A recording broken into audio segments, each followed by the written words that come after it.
I've been putting off this story because most of the time I feel like people don't want to talk about climate change and ecological destruction because it's scary and I don't exactly know how to position it. If you have the patience, I really want to take you through what it felt like to experience the changes our Earth is going through on the ground. 60 meters of beach gone. I was so shocked because there's like plastic everywhere. And don't worry everyone, this vlog will still be fun. I put in some horses and some dogs. Let me take you back to Gandoca. Well, here we go, back in time, all the way to Gandoca, where YouTube Emily is living and working on an organic homestead here in this tiny town in the corner of the world, known for its sustainability practices and connection to the land. Only this time the story goes deeper because there's a lot more to Costa Rica than just being a jungle paradise. Mira, son diferentes especies de banano. Mira, Emily, esto es color natural. Wow!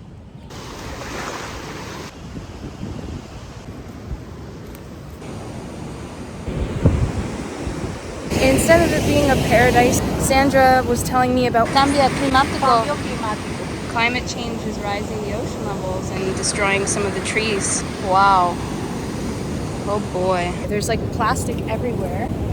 Just in little bits, like bottles, bins, microplastics. When I heard about Punta Mona, it was always this place that was like a paradise of sustainability, and now the neighboring community can't even afford to clean up their beach. A lot of this comes from the river that's in between Costa Rica and Panama, and then it all floods into the ocean and then comes back up in Gandoca. My Spanish is terrible, so I didn't understand how much it costs to recycle or if you could or not. I'm pretty sure it was $100 per car. Maybe it's like $100 per something else, but the people here, they just can't afford to clean up the beach.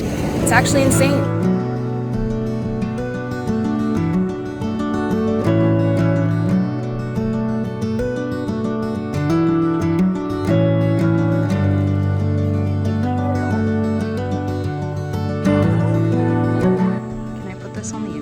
Absolutely. In the morning, I was working on the organic homestead, living closer to the land than I have ever lived in my life, and yet this tiny town in the corner of the world was not immune to the effects of climate change and ecological destruction. I got to see firsthand how interconnected we are. Just went to Christine's house, who runs an NGO here about turtle protection. Hola, perro. There's always dogs here.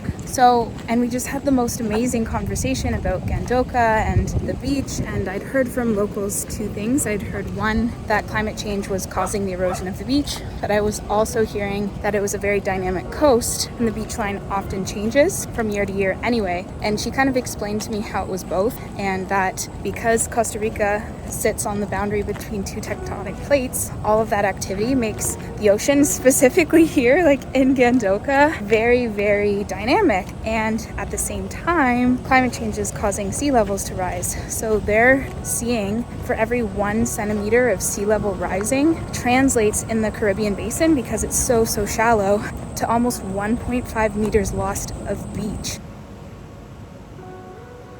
So she's only been living here for 15 years and she's already witnessed this, like almost 60 meters of beach gone. There was like this back and forth of experiencing solution, problem, solution, problem, solution, problem. Es el manglar más saludable de todo el Caribe. So where would all the fish lay their eggs?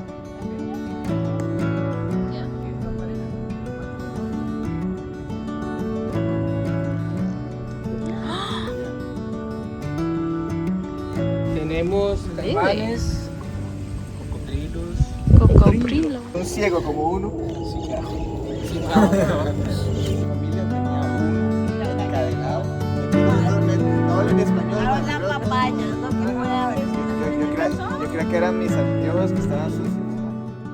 After going to Punta Mona, I was really struck by how much plastic there was here, and I really wanted to do something. I wanted to organize a beach cleanup. When I reached out to the volunteer coordinator about how that could be possible and where we would store the garbage, they said, yep, that sounds great. run a beach cleanup, but you have to burn the garbage. I was so shocked. Just based on my academic background, I know that if you burn a lot of that garbage, it's going to transform into gases that are also toxic. So it's not really cleaning it up, it's just hiding it away in a form that's not visible and no longer in the community. I don't know, I feel stuck. How do you really design communities that thrive, especially when the infrastructure is not there yet? Like, how do you make a choice for what's best for the ocean, what's best for the atmosphere, what's best for the community? You can't always meet all of those priorities at once.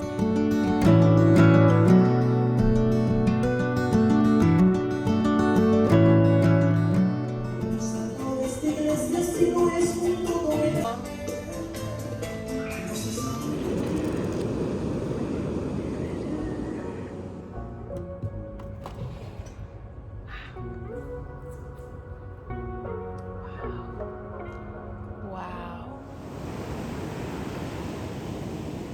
I've been talking to some of the other volunteers. Today, hopefully, we're gonna do a beach cleanup. And I don't know what I want to do about whether or not to burn the garbage, but unless I can think of another way, it still feels like the best thing to do to clean up the beach. So I'm on my way to clean up the beach with just one other volunteer.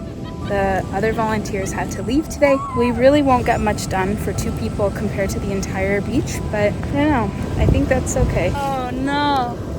Downy, this one's for you. It's one thing to learn about climate change and ecological degradation in school, and it's another thing to see it every single day. It changed the way I perceive responsibility because there's no such thing as an action that doesn't affect the chain of events in the entire earth. Just gonna do what we can and hope that other people have the same mentality, and little by little everything gets cleaned.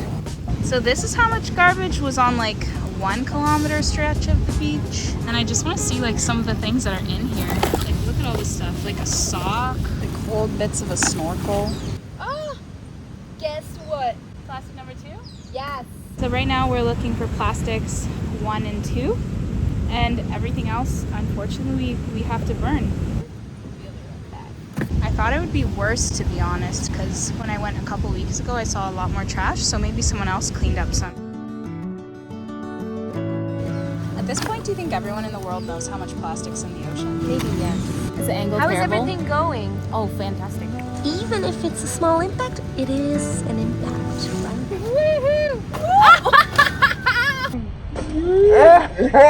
Woo! Oh, that's more? Wow.